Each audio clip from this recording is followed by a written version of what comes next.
Ready? Question, you want a statement or just? Yes. Well, I just want to say thanks again. It's our 4th National Signing Day, and echo what Coach Stoops said, it's probably our best one from top to bottom. But I also want to thank a lot of you guys who cover us. A lot of our players I talked to, the guys that's going to be future players here, you guys called them, interviewed them, they get a kick out of that. So, I told them this is not a basketball, just all basketball. We football, we coming, and a lot of you guys got a kick out of it. So, let's open the statement, take questions. How good is Limbo? How good is Limbo? I'm kind of like Coach Stoops. I was a good player too, coming out of Youngstown, and I remember my brother told me, this guy is better probably than 30 years. I started thinking of Maurice Claret, who was the #1 player in the country. Marrow, Manningham. Man, so many guys that come out of there. But, everybody from their hometown, you have a guy that you check references with, and everyone I talk to say this kid he's just unbelievable. And when Thayer Munford was on a visit, I'm pretty sure I can say that because he's signed now. His high school coach, Coach Moore, who was at Massillon, one of the top schools in the state of Ohio, they were beating them 21-7. He seen Lynn on an official visit, and he said, that kid, we were up 21-7 at halftime. We ended up losing 41-38. He had 7 touchdowns in the second half. Now, Massillon football is the mecca of Ohio, Massillon and Canton. So that told me right then again how good that kid was. So he's good. Still got to come and improve, but he's good. Vince, Coach Stoops talked about initially identifying these players. When does that process begin with most of these players that signed today? We already on to the 18 guys probably a month ago as we started, trying to close this class out. I remember when we first had our 13 class and we were like 27, and I made a statement that our class would be even better next year. And I think a couple guys like Coach Stoops laughed and they looked at me like, what? And we was a 17 class. So we recruiting. When I'm going in to finish them seniors, I'm already, talking to the coach about the juniors and the sophomores. So we already on to the 18 and 19 guys right now. So it starts and never finishes. Vince, Jimmy Yante played several positions in high school. Did you all always see him as a wide receiver? Yeah, in recruiting you have connections, and a guy, his high school coach, Devin Culliver, was a high school teammate of me and Coach Stoops. And the first time, I think he committed to us early, so you kind of forget about him. But he is a big, good-looking dude, man. He's about 6'5", about 230 right now. And when we first watched his film, we liked him as a receiver, and we tried to hide Coach Stoops from him because he was playing defense too. And I think Alabama liked him as like an outside linebacker. They offered him like him as an outside linebacker. But he's a big, nice-looking athlete. That's he's another basketball guy that I look at and say, you got a guy playing basketball, play football, them the type of guys you want to recruit. So yeah, we like everything about him. He keeps growing and developing. Could you end up stealing him for your position group? Well, when you recruit him, you don't want to tell him that. He's one of them guys that he's still fast though. He's going to be a legit 4 or 5 guy. I mean, we played against some of these guys. When we first got here, we didn't have none of them guys. So now we want to line up 6'5" on the outside, 6'6", 6'4", them the type of guys we wanted. We wanted length, and now we got it. So now he's staying wide receiver. Now he get to 250, he probably be in my room. So he tell his mom that. Vince, is there a sleeper maybe that you like in this class you don't think's getting enough attention? Yeah, Nasir Walker's out of good counsel.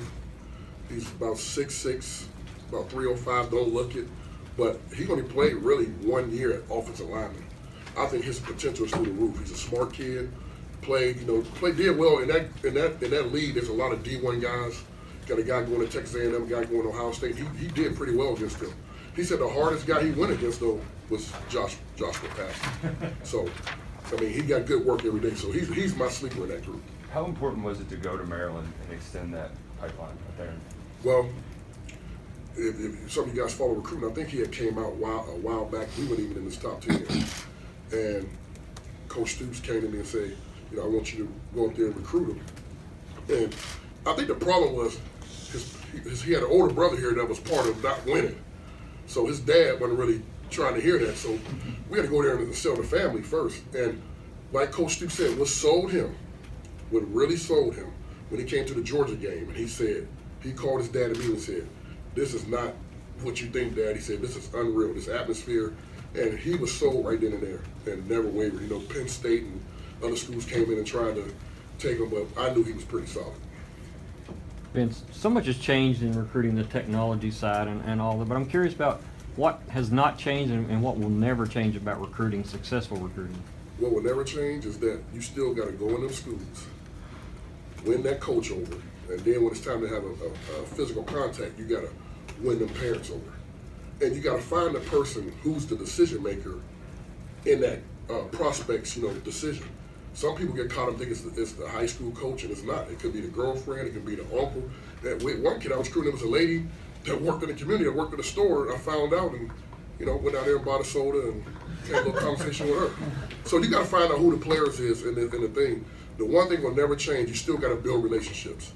That will never change. I don't care how high tech things get. You still got to get guys to go out and have good relationship with parents and people. That will never change.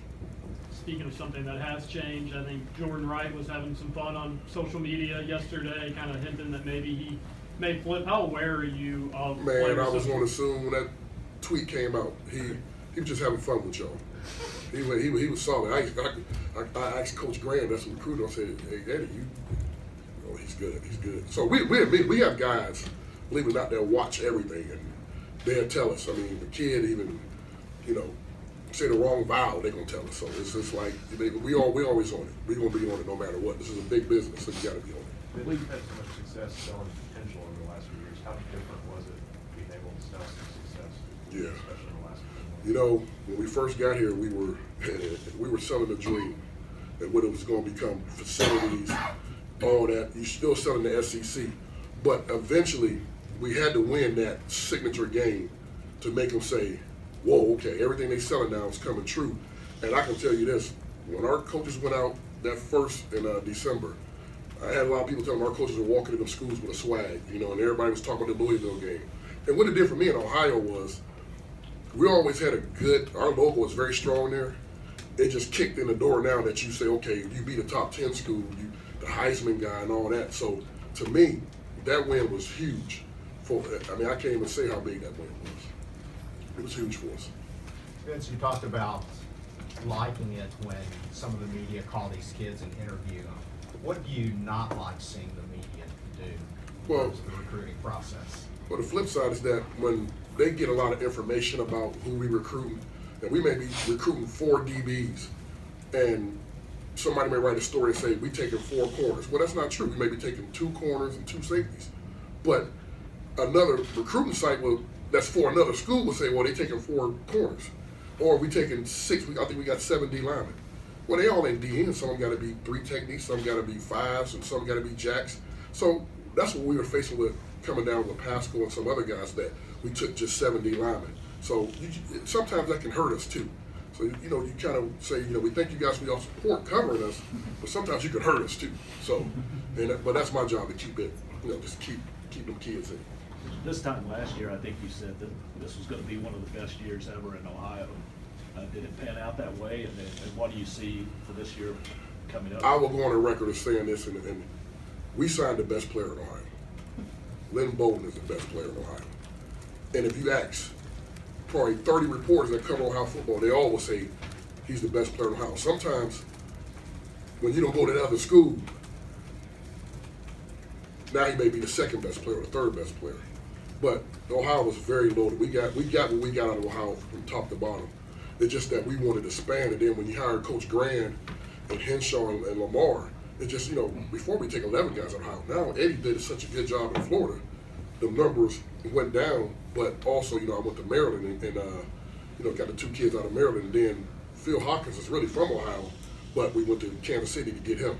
So it was good. It's actually even better. 18 is more, it's really deep for 18. So, Florida and Ohio is 2 top 4 states that produce football players, so we always going to be there. Always going to be there. Do you and Eddie have any kind of back and forth trying to get more signees or any bets or anything? Man, I'm going to tell you, Jen, sometimes when you sign a lot of players, you got to do a lot of, I got to take a lot of trips, driving here, going there. So, no, I just sign, we get guys who fit our program. It just so happened, I think, because the numbers in Florida and the numbers in Ohio are bigger. I'm a competitor, yeah. We gonna battle, but I'm for wherever we get players from, as long as we bring in good players. How important was it though to get back into Florida and get some guys out? Very well. It was very important. You know, that's what Mark wanted.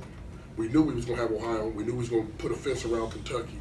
We just needed to get, you know, Florida. And I think Coach Mann, Coach Henshaw, and Coach Thomas has done a real good job down there, and that was very important. There are a lot of guys who are just considered athletes in this class. What do you tell them in the recruiting process? Do you give them a position, or how does that discussion go about? Well, if you recruiting a safety or DB, we tell them you can play nickel, you can play corner, you can play safety.